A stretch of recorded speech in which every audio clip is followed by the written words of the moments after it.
donc, euh, euh, qui garde le même obligé de lire, hein, et qui pourrait peut-être transmettre donc, à la génération qui suit. Et là, si je ne suis pas capable donc, d'expliquer, ben, donc, c'est lui-même qui peut donc le faire. C'est un secret, ça c'est Ouais. un secret. Mais il n'y a pas de... En fait, moi je ne veux pas... vous savez bien que moi je fais des œuvres pour profiter de... que vous puissiez m'enrichir de ce que je fais. Donc c'est votre impression qui est plus importante pour moi. Je ne vais pas encore amener moi mon avis sur... mais par contre, je vais répondre à tout ce qu'il dit par rapport à comment il voit l'œuvre et tout. Déjà, bon, le secret. Franchement, il n'y a pas de secret. À partir du moment où l'œuvre est devant nous tous, on est portés à apporter notre jugement, puisque le jugement de personne n'est interdit dans cette œuvre. À tout jugement, c'est une contribution. Chaque jugement apporte sa contribution parce que vous l'apportez en fonction de votre expérience. Vous pareil. Donc pour moi, c'est un enrichissement.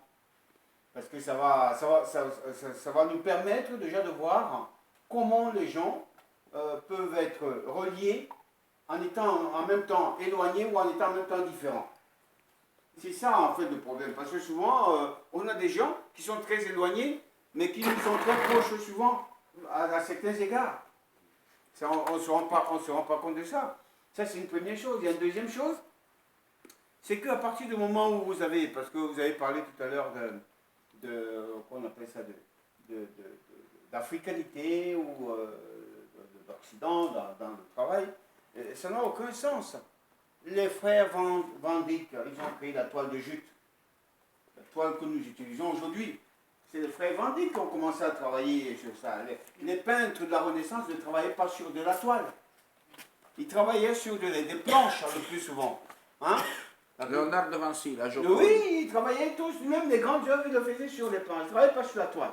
C'est les frères hollandais qui ont inventé la toile de jute. Et aujourd'hui, elle est devenue quelque chose de banal. La technique à l'huile. C'est une personne qui a inventé la technique à l'huile. Or, aujourd'hui, moi je travaille à l'huile, vous êtes pas, vous pouvez travailler à l'huile. Ça ne veut pas dire qu'on fait la même chose. C'est-à-dire que, comme je veux le dire par rapport à ma technique, j'ai la technique du tapioca aujourd'hui. J'apporte tous les éléments possibles pour que les gens puissent savoir quels éléments j'ai avec moi pour traduire cette technique. Mais même en donnant aux gens tous ces éléments, ils traduiront aussi dans leur manière, qui ne pourra jamais être comme moi. C'est ça l'intérêt de la création. Et donc, quand on se retrouve, ça, on est en train de développer un peu le côté universel de l'art. Alors, l'art a toujours été universel. Ça, à aucun moment, à partir du moment où l'art parle au-delà de notre, qu'on appelle ça, environnement, automatiquement, il faut la lâcher. C'est quelque chose qui a envie de voler, qui a envie de partir, donc qui a envie d'aller parler ailleurs. Ça, c'est une évidence. Il y a d'autres qui ont envie de rester sur place, de parler à face, et ainsi de suite et tout.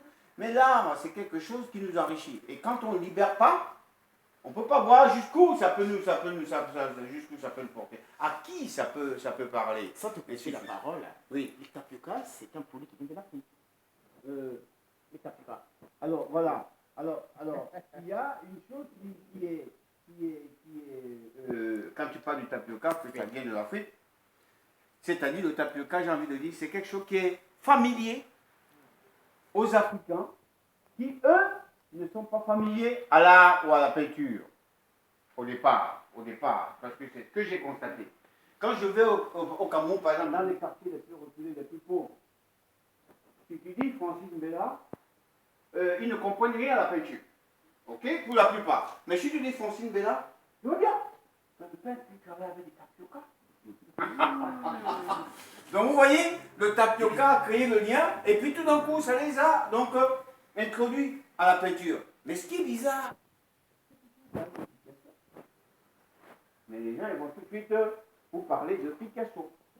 Ils vont vous dire que c'est un peintre. Mais aussi, même ceux qui ne comprennent rien à la peinture. Donc le plus souvent, la création ou l'utilité, c'est le fait de quoi, en fait, finalement. Comment, on disait tout à l'heure, comment les gens se rapportent quand on parle de la police des pharmaciens. Mais la plupart de ces gens se sont approchés de la peinture tout simplement parce qu'ils ont pensé que je travaillais, j'utilisais la peinture, le tapioca pour faire la peinture. Et comme le tapioca pour eux, c'est ce qu'ils mangent au quotidien, c'est pas inconnu.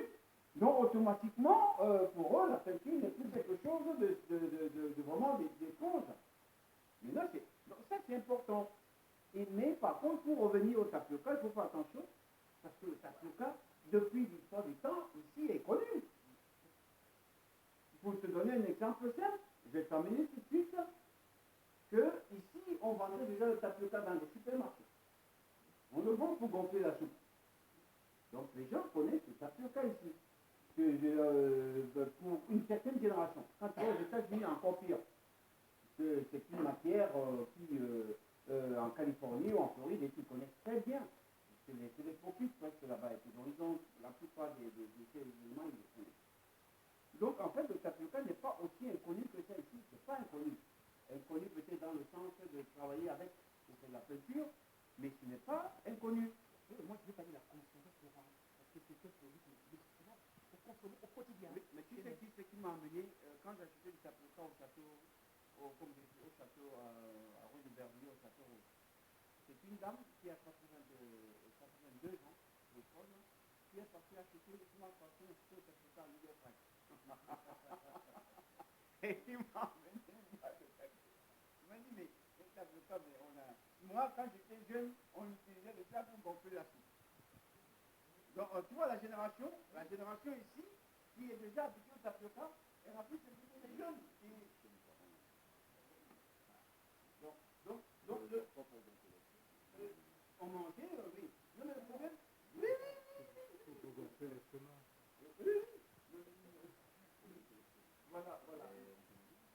Voilà. Mais cela dit, la création, la recherche, c'est un peu souvent comme ça, c'est ce qui nous entoure. Si c'est des créateurs, il ne faut pas l'oublier. Et il n'y a pas que le tapioca, on peut citer beaucoup de choses qu'on utilise au quotidien. Comme ça, bon voilà, qui se transforme en tout ce qu'on utilise, le savon, tout ça, ça vient du pétrole, ça vient de ceci. On peut en citer plein de choses comme ça. Ce qui est bien par contre, dans ces pays-là, pour l'intérêt de l'art, et de la peinture en particulier, c'est justement cette forme de création.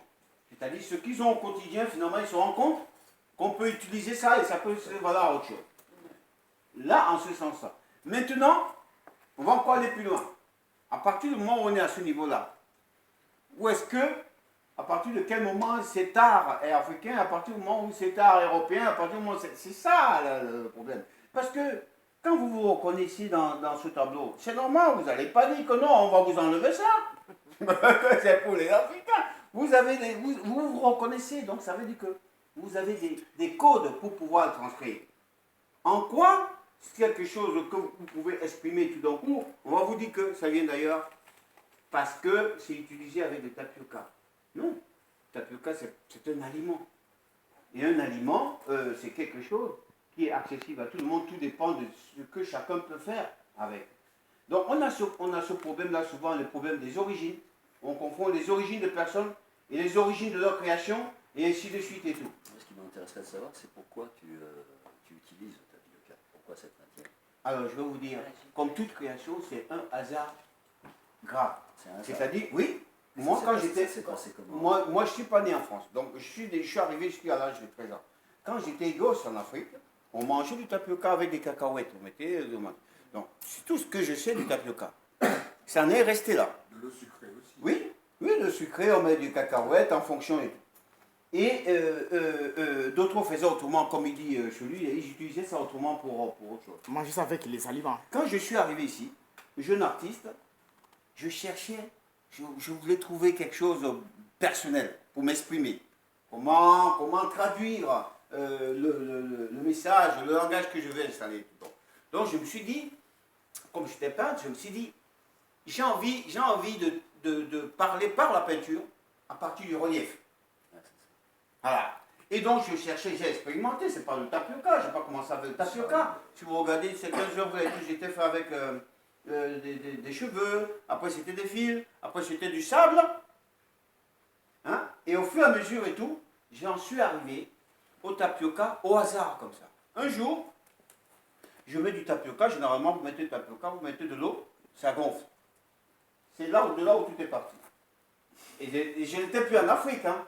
C'est ici que tout est parti. Je dis, c'est bizarre. Mais pourtant, depuis que je suis là, je mangeais, ça c'était comme ça, mais jamais, il a fallu tout d'un coup que ça devienne, que la curiosité devienne quelque chose. Peut-être parce que j'étais dans un autre objectif, celui d'apporter un autre langage à la peinture. Et donc j'ai trouvé l'intérêt, en fait, finalement, de ça. J'ai dit, ah tiens, ça gonfle. Et vous rajoutez encore de l'eau, la matière, elle disparaît complètement. Et l'eau prend de la forme de volumineux, hein, donc elle se transforme en colle. Devient de l'amidon. Puis je me suis dit, mais tiens, je travaille avec du sable depuis, ça c'est dur, ça tient. Et j'essaie avec le tapioca, et puis je me suis dit, mais je travaille avec le tapioca, mais on ne le voit pas. Il disparaît. Mais il est là, en fait, c'est-à-dire sa fonction, en fait, c'est quoi? C'est de tenir et de mettre en valeur l'huile. Parce que je travaillais avec au début, je travaillais plutôt avec de la gouache, l'acrylique. Après, je suis venu à l'huile.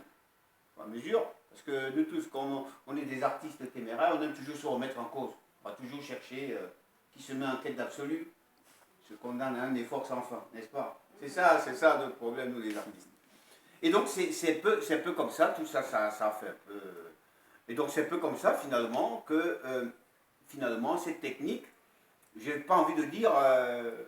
ça se banalise parce qu'il y a quand même des personnes qui viennent l'apprendre pour pouvoir travailler, enfin apprendre la technique, comprendre les éléments que j'utilise, ainsi de suite et tout. Vous êtes plusieurs à utiliser le tapioca, tout ça? Ben, moi j'ai formé des élèves ici qui voulaient, donc qui étaient intéressés par le volume, donc qui étaient intéressés par la technique du tapioca.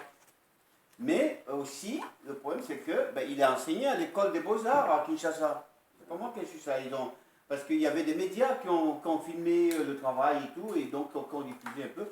Donc on peut pas savoir, le problème il n'est même pas là. Le problème c'est que, bon, comme je dis tout à l'heure, il y a des gens qui font la peinture à l'huile.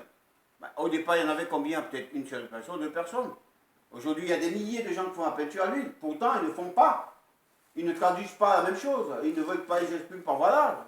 Donc c'est technique.